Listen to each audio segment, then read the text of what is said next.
Welcome to the show. Thank you for watching. As we do often on this show, we look at maybe some of the traditional values and ideas out there and say, truth or fiction? My guest tonight is Anthony Feor. Now, you've seen his face around before. He is, I wouldn't want to say you're a fixture on this channel, but you are familiar with many of the viewers of this channel. And I'm just delighted that you're coming on my show to talk about things that only you know about. One, real estate, and two, youth issues. So first of all, we hear all the time, mainly from bureaucrats, that there's a shortage of housing. You have a background in real estate, development, land economy. Do we have a shortage of housing? Well, first of all, I'm happy to be back. I missed you. I miss you accusing me of things, but... Well, no. But look how we've changed. I know. I'm not accusing you of being a liberal. Maybe in the last bit, I'll do that, and I'll say, what are you going to do with the Liberal Party? But for now, yeah. Professionally, do we have a shortage? Everybody yells about shortage of housing. All the ministers are saying, well, we're going to do something about this. It all depends on where you're looking, because if you're young and idealistic and a millennial like me, I'm 35 years old, yeah, you may think that there still is a shortage of housing. If you're in the downtown area and you're looking to buy your first home, there is no shortage of condos right now. This is the most inventory we've seen probably the last 5 years. You're seeing numbers trickle up into the high numbers. It's in local communities. You're seeing shortage of housing. Housing prices have gone up quite a bit, and it's outpacing people's incomes, and it's... So when you say in communities and housing, yeah. Are you talking about the traditional single-family dwelling on a 60-foot lot with a front yard and backyard? Yes. Like, I mean, if you're looking at just based on inventory levels, yes, the inventory is back up. But if you're a young person in your late 20s trying to save for that style of home, it's probably going to take twice as long, or depending on what your job is, it could be 10 times as long as it used to. Well, should people want to have that? I mean, around the world, it's still a rarity to have those single-family dwellings. And they take a lot of land, and they take a lot of servicing, and you can have wonderful condos with areas around them and parks.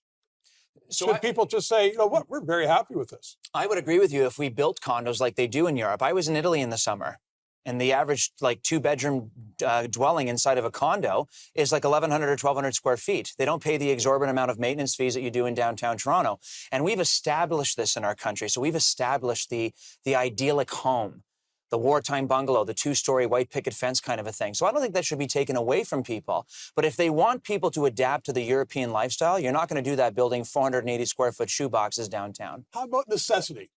How about the fact that, there aren't these big developments anymore, or there are fewer, and there are better condos, and bigger condos, and people are going to say, well, I'll pick that, rather than be out there screaming about lack of housing. I'll take that.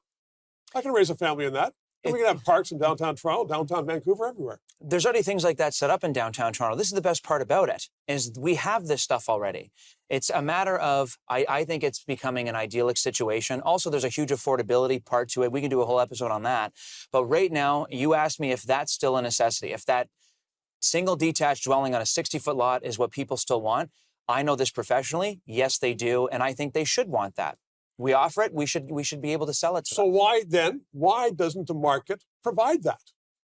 Because we've changed laws. Like every different region has different laws. So I know this doing real estate in the Niagara region. They've changed the lot sizes. You couldn't build a 60s-style bungalow on a 34 by 110-foot lot. It won't fit. And if you try and build it not horizontally, but I guess vertically, so back and forth like this, the layouts are different. Nobody wants bedrooms in the front of their house anymore. Everybody wants the idyllic situation. We can still provide that to people. What about going up for the house? That's all going to be dependent on land. I know in St. Catharines, they ran out of land a couple of years ago, so you're starting to see things pop up in the downtown. Condo buildings, a bit more medium density style dwellings, which is just the next step of the phase of home building. So things are changing. Things are adapting. The market is working then. Instead of the bureaucrats and the politicians saying, well, we're going to have no housing, and we're going to have bureaucrats up there with a hammer making housing, which most of the politicians are saying is the answer. Their mayors are saying, we're going to make housing. And bureaucrats can't build houses. We have some of the best builders in the world. Yes, we do. In Canada. They know how to build housing. I'll put this to you. One of the reasons why our housing market is stultified is because of those very politicians. They look at housing as a cash cow. They charge a lot of money to the municipalities so they can put in their own stamps. They can roll in seals on the sidewalks and stuff like that saying, don't bicycle here. Do you agree with that? That the politicians could be responsible for this lack?